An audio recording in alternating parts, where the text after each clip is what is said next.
Hi everyone, this is Ingrid again. Welcome back to my channel. For today's video is medyo deep siya. One of my FB followers messaged me and asked me to make a video of this topic kasi she thinks that she's struggling this kind of syndrome and wants to know more about it and maybe be able to find some solution. So I made this. At disclaimer lamang po, hindi po ako expert in this field, but I tried my best to come up with this reliable information by reading articles and studies and also watching videos regarding this topic. And I assume that most of you are not familiar with this term.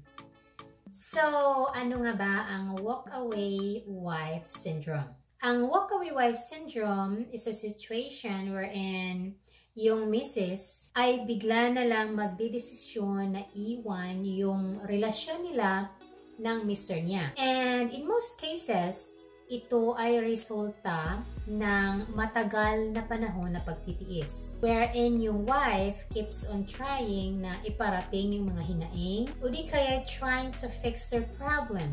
Pero hindi siya napapansin or di kaya hindi siniseryoso ng kanyang partner. Pagdating sa punto na sobrang bigat na sa kanya at wala na siyang makikitang pagbabago, yun na yung time na maglalakad na palayo yung wife. So what are the possible causes or mga dahilan na nagkakaroon ng ganitong syndrome yung misis? Number one is the lack of communication. Hindi nag-uusap ng maayos yung mag-asawa. Baka yung misis paulit-ulit na sinasabi yung gusto niyang ipabatid, pero parang walang nakikinig o hindi siniseryoso ng mister niya. Second is the lack of appreciation. Minsan, yung wife, nararamdaman niya na hindi na siya appreciated sa mga ginagawa niya, mapabahay man o sa kanilang relationship. Third is the emotional neglect. Hindi lang basta time yung issue, but also emotional support. Yung wife,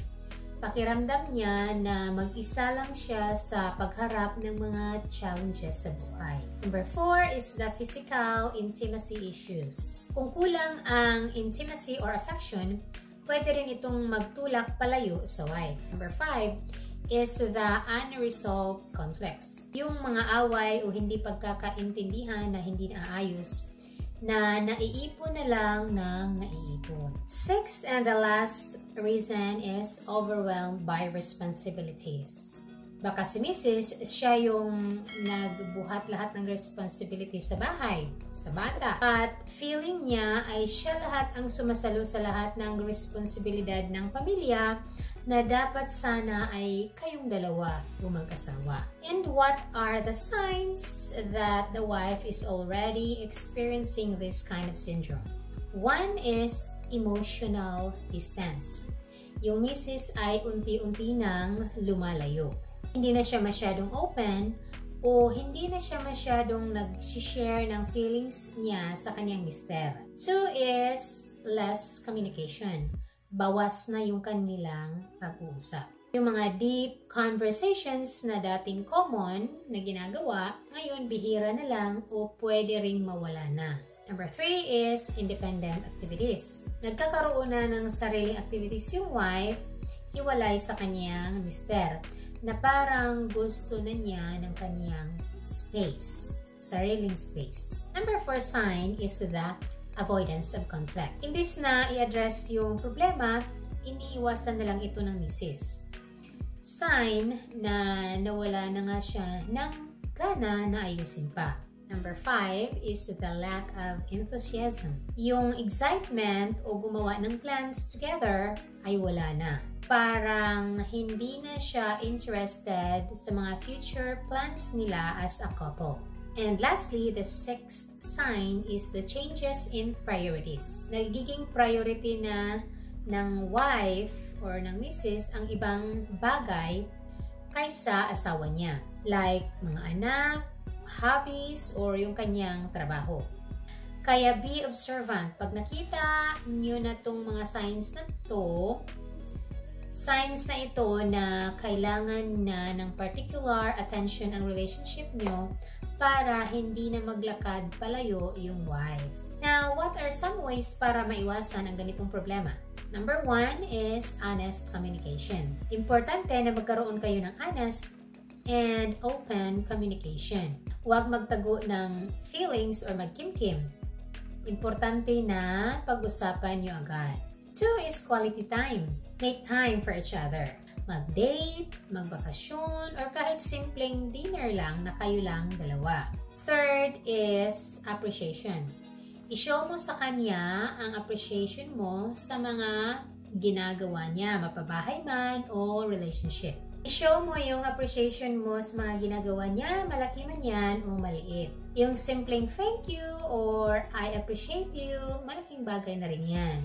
4th is support system. Maging support system kayo sa isa't isa. Sa hirap at ginhawa, dapat nandyan kayo para sa partner nyo. Number 5 way is to resolve conflicts. Ayusin agad yung mga disagreements. Huwag hayaang mag-pile up yung mga small issues kasi eventually ay lalaki yan. And lastly, number 6 is counseling. Kung feeling nyo hindi nyo na kaya, you can seek professional help. Walang masama sa paghingi ng tulong. In short, para maiwasan ang ganitong problema sa buhay mag-asawa, kailangan talaga ng solid communication, understanding, and effort from both sides para mapanatiling buhay ang respeto at pagmamahalan sa isa't isa. Ang goal dapat ay magtulungan kayo to grow together. Hindi lang as individuals but as partners in life. That's all for today. I hope you have enjoyed and you learned something from this video. And if you do, please don't forget to like and subscribe this channel for more videos like this. Thank you for watching. Bye!